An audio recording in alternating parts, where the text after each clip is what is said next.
Hi there, this is Dave and welcome to New RPG News. We have a lot of stuff to talk about today, from a potential Final Fantasy IX remake, which we've heard about for like last 2 years, but I really do think now it's on the horizon, back to that Dragon Quest III HD 2D remake, to maybe a reboot or remake of Phantasy Star Zero, Visions of Mana, lots and lots and lots of stuff to talk about today. But first things first, self-promotion. So tonight I'm going to be on a podcast along with Unileska and Pro Jared, and we're going to be playing a Family Feud-inspired Final Fantasy VII Rebirth trivia show. And that's going to be a lot of fun. I'm really excited about it. If y'all want to join me, tune in on their YouTube channel at 5:30 Pacific or 8:30 p.m. Eastern time for that. Should be a blast, and I'm totally going to win, too. Also, over on my Twitter, the reason why we have Grandia playing above me is because I'm giving away a code for the Grandia HD collection for the PS4. In order to enter this contest, which I put out back on March 26th, all you gotta do is retweet my post, like, and follow it for a chance to win. And I'm gonna be choosing a winner on Easter Sunday, so those of you who don't follow me on Twitter and didn't get this back on March 26th, make sure that you do it today so that you have the chance to win before I choose the winner on Easter morning. And finally, there's yet another contest over on Twitter to win this really cool, like, amazing, I don't know, Xbox Final Fantasy 14 edition. Like, it looks freaking cool as anything.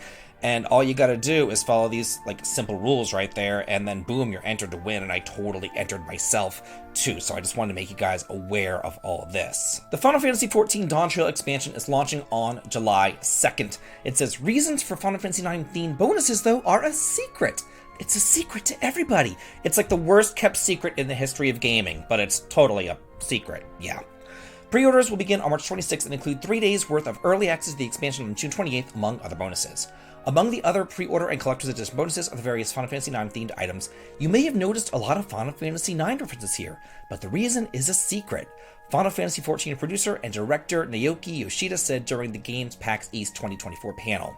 As previously reported, Gamatsu understands that a remake of Final Fantasy IX is currently in development. Davidvinc also understands that a remake of Final Fantasy IX is currently in development. The entire world understands that a remake of Final Fantasy IX is currently in development. This thing is coming, and I have also heard from very reliable sources that it is not like Final Fantasy VII Rebirth. It is essentially the same game, still turn-based. You know, it's the same, just remade and nicer with extra stuff. Like, it's what we want, y'all. So, you know, you can put away your torches and your pitchforks right now. Inside Final Fantasy VII Rebirth, 4-part documentary series is now available. You can go behind the scenes with the development team. It says, in this 4-part documentary series, dive deep into the creation of this new standalone RPG with candid insights and never-before-heard stories from a lineup of the series' directors, artists, designers, and voices talent. Reads the press release.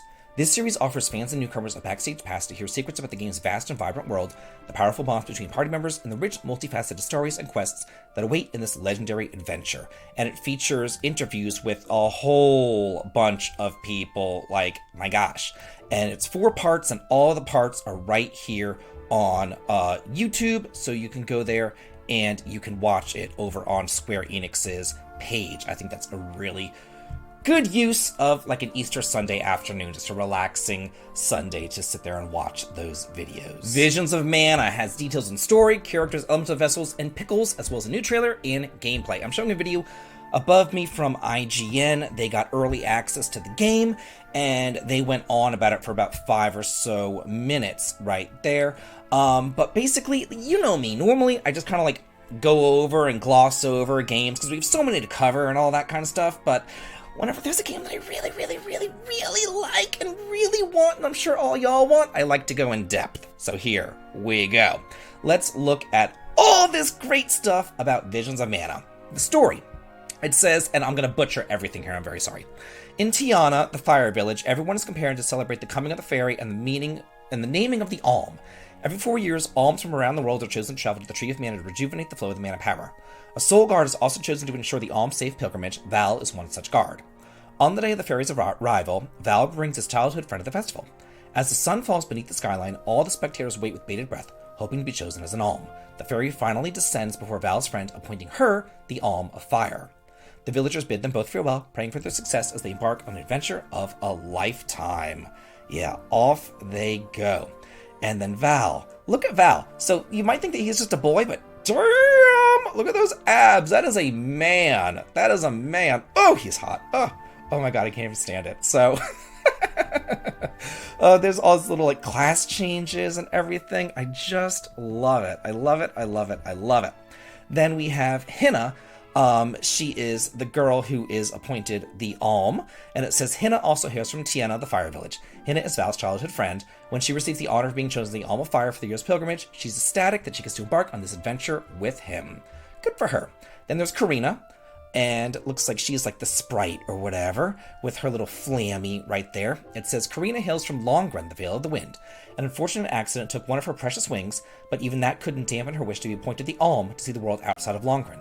She was rarely seen without her best friend, Ramco, the sacred beast cub. So Ramco, oh cute. He's a baby sacred beast.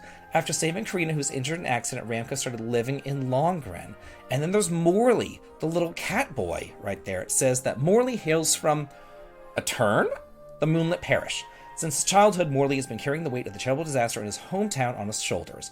But after meeting Val and the others, he finds himself able to face his painful past.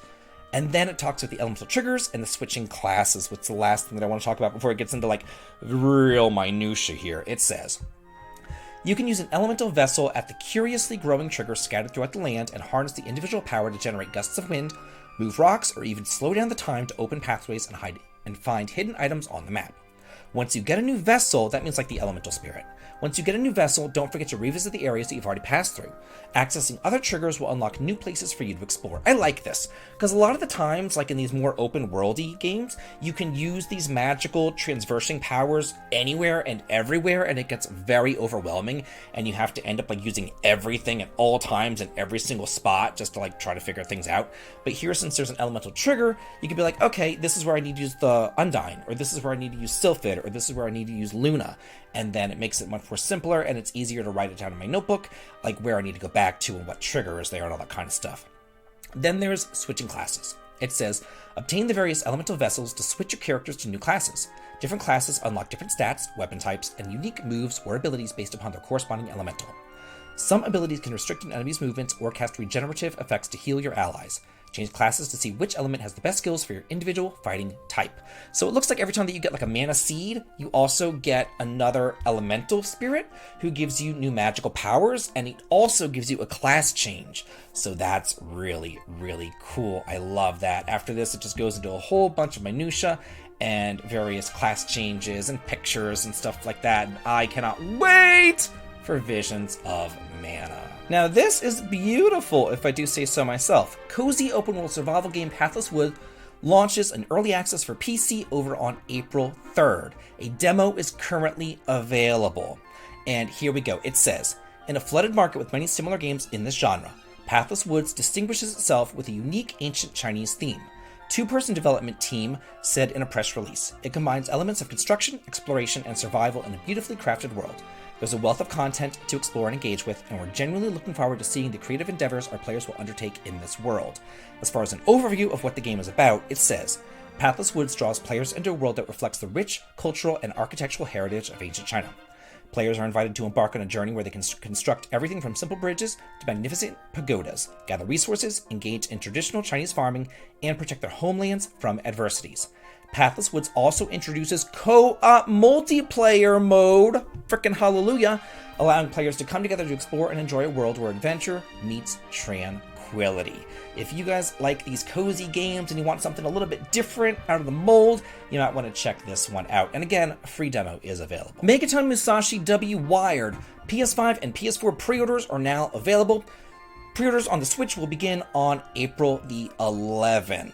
This is, I want to say that it's digital only. I looked, I didn't see anything physically, and I tried to find it. I didn't see it. If anybody else sees something physically, do let me know, but I'm pretty sure it's digital only, just saying. It says that the PC version will not be available for pre-order, but the pre-order bonus can still be obtained by purchasing the game before May 31st over on the Steam. They also announced that the Megaton Musashi anime is slated for worldwide release via Crunchyroll in the near future. It's currently available, but only in Japanese over on the YouTube. I didn't even know that this was an anime because I just don't watch anime. I'm completely out of the loop as far as anime. The last anime I watched was Sailor Moon, for God's sake, so I don't know. But this game looks freaking cool. Corpus Party 2 Darkness Distortion launches this fall worldwide for the PS4, Switch, and PC. We have a first trailer and screenshots being shared above. There's also a standard and a collector's edition available for the PS4 and the Switch. The collector's edition includes a copy of Corpse Party 2 Darkness Distortion with a reversible cover, a save yourself LED blue candle styled after the in-game save points. How pretty is that?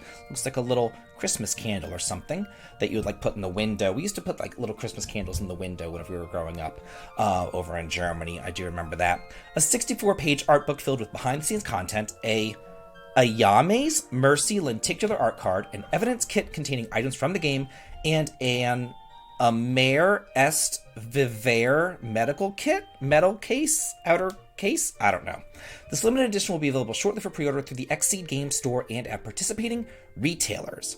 And it says, and I'm very sorry, Corpse Party 2 Darkness Distortion follows 3 high school friends, Haruka Nanami, Nemu Takenashi, and Maria Hitsugi, as they explore the Ameri Est Viver Hospital, testing a local urban legend as the streamer Nemu seeks to boost her subscriber count.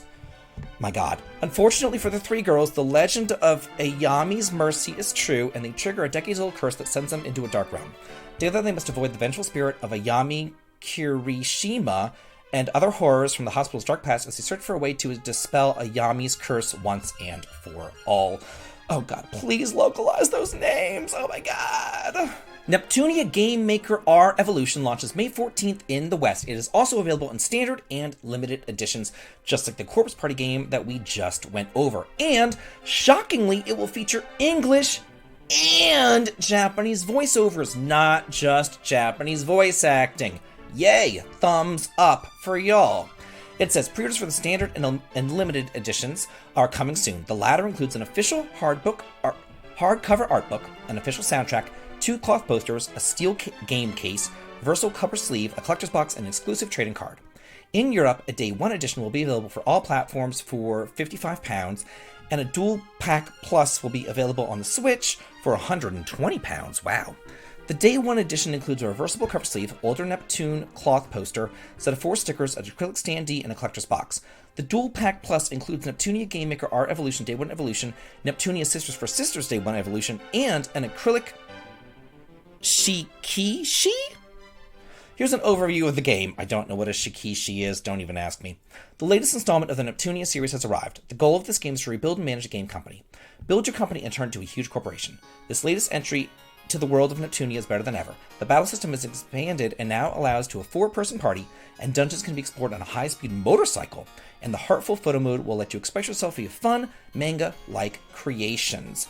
I have to wonder, because it says it's coming out in Europe, but it's not giving prices in euros, it's giving prices in pounds. Does that mean that it's only coming out to the UK? I don't know. I'm not in Europe, I have no idea. But I'm just thinking out loud right here. Just something to note right there.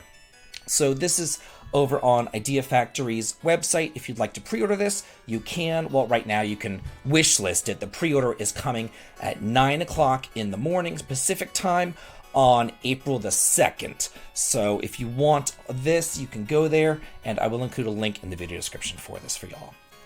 So sue me. I like old school stuff that take place in the real world. This looks cool.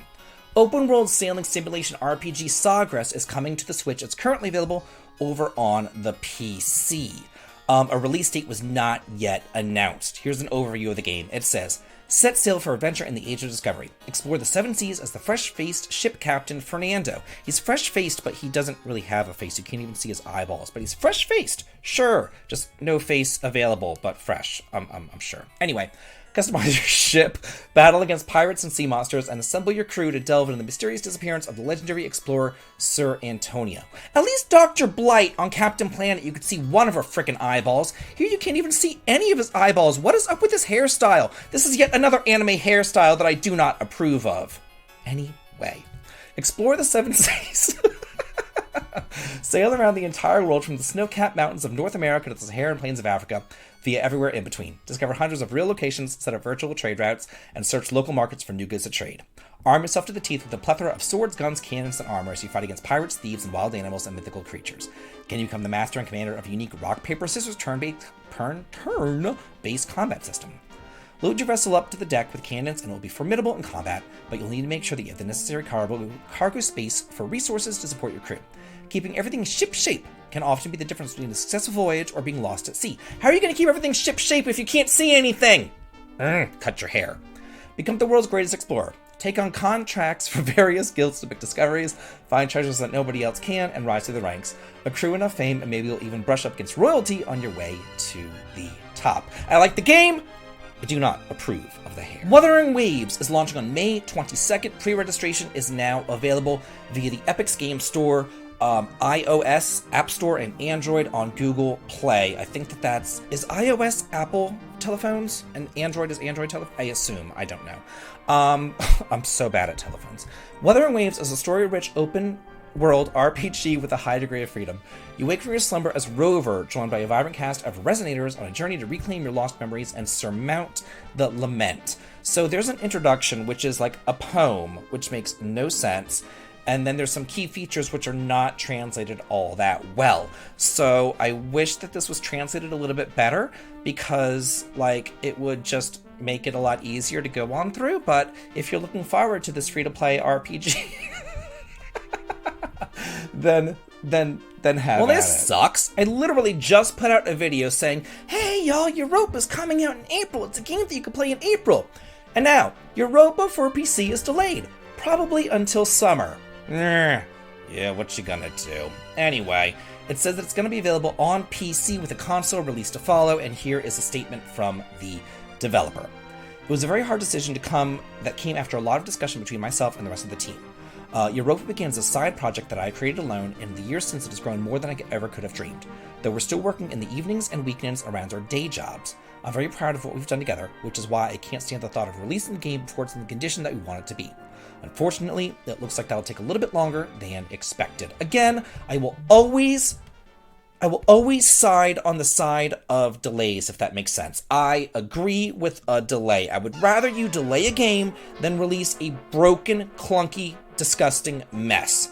Like, I give all props to the developer for delaying their game. I know that this would be a gut-wrenching, very difficult decision to do it, but he is making the correct, right decision.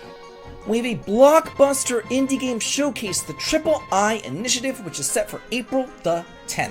It's going to be featuring a ton of different game studios, and it is a 45-minute showcase featuring world premieres, exclusive gameplay, demos, and drops from some of the top independent creators in the game creation space. April 10th at 10 o'clock in the morning Pacific time, 1 o'clock p.m. Eastern time. You can watch it on YouTube, Twitch, Billy, IGN, and Steam. What is Billy? The showcase will feature major announcements and reveals for over 30 different games from the studios such as Evil Empire, Mega Crit, Red Hook Studios, Heart Machine, Poncle, and many more. It promises to be a no-nonsense digital showcase featuring blockbuster indie titles, all streamed in under 1 hour to respect players and studios' time. Thank you. Just like the Nintendo Directs. It's like, boom, boom, in, out, done, like 30 minutes or less. I love it whenever they respect your time and they don't spend too much time blabbing about nothing that anybody cares about. We have a demo for Stellar Blade. It's launching on March 29th, which is today, on Friday, that I'm recording. I record this on Friday to release on Saturday. It is what it is. So it says that they're going to release this demo. It should already be out by the time that y'all see this. I'm not going to worry about it. It says the demo features a portion of the game's first section up to the first boss fight, and save data can be transferred over to the full game whenever it does launch. The demo takes place from the very beginning of the game whenever Eve, a member of the 7th Airborne Squad, is sent on Earth on a mission to reclaim the planet from the Ntiba, up to the first boss fight. The first stage will include the tutorial phase to help you familiarize yourself with basic combat features as you explore the post-war IDO 7, which is a human city now infested by the Natiba, giving you an early graph of gameplay mechanics that will serve you throughout the game's story. And it says we also have a little surprise included for players who complete the first stage. I am definitely going to have to check this one out. It doesn't look like normally something that's up my alley, but there's a lot of hype behind this one. They say it's AAA, and I do just want to kind of check it out and see it for myself. Get hyped! Guess what's over on Play Asia? We have a physical release of Dragon Quest III HD 2D Remake, a Japanese version, an Asian version. Obviously, it's a preliminary picture, obviously, because give me a break. But it is here! It is here! It is coming out. It might be a placeholder, we don't know, but it's here! We don't have any other information, no more announcements from Square about this. But here's the thing. I think that what Square's MO is basically they want to plug one game at a time, one major release at a time, and they're just right now done with Final Fantasy VII Rebirth, and then that's why they were like, okay, well, the 14 thing came out, hey, guess what, we're going to plug that Final Fantasy IX remake, or at least get some hype in there, but then they still got Visions of Mana off in the future. Once Visions of Mana is done, are they going to hype up the Final Fantasy IX remake? Are they going to give us more information on that? Or are they going to move into Dragon Quest and give us information on the HD 2D remake of 3 or even 12? We don't know, but this is here, and it's a good sign. And as our final story of the day, we have a reimagining or reboot of Phantasy Star Online in development. Remember whenever Sega came out a couple of months ago and they were like, hey, we're going to be reimagining a lot of our older IPs. It looks like Phantasy Star Online may be one of them. This is a leak, and it is from Zippo, so take it from a grain of salt. But I just think that they're fun to report on, they're fun to muse on, they're fun to think about, you know what I mean? It's just kind of fun to talk about, so I like to talk about it. Anyway, let me go ahead and read his little scoop. It says, who said we were done with Sega Scoops? Here we have another. Phantasy Star is Sega's longest running franchise and has been going strong since 1987. In 2000, Phantasy Star Online, an online MMORPG sub-series started, released for the Dreamcast. A sequel was released in 2012 and has been ongoing with continuous support since then. I'm happy to report that a new installment in the series is in development at Sega headquarters in Japan and is being labeled as either a reboot or reimagining of the original Dreamcast Phantasy Star Online game. It is once again an MMO being developed by the same development team. I haven't been told whether this is an Unreal Engine project, but I wouldn't be surprised if it was. No release date has been given, but it does sound like it is a ways out, so do not expect to hear about this one for quite a while. Phantasy Star Online Players 2 shouldn't worry though, as Sega has no plans to stop support of that game anytime soon. So this is kind of exciting that we're getting a reboot of this. I wish that it was a reboot of just normal Phantasy Star. You know, maybe a Phantasy Star 5. You know, like that would be really cool. I would like that. We don't have a lot of sci-fi RPGs still, and Phantasy Star was one of the best ones out there, so I wish that that was the leak that we were getting, but I'll take what I can get, you know. I kind of also wish that it was maybe a Skies of Arcadia remake too, but so this is kind of like, as far as I'm concerned, a disappointing thing, maybe because I just don't play MMOs, you know, so this might just be a me problem, but let me know what y'all think about this. And as always, this is it for the news. Have a great weekend, have a very happy holiday, long extended weekend, and have a great Easter, all y'all. Bye.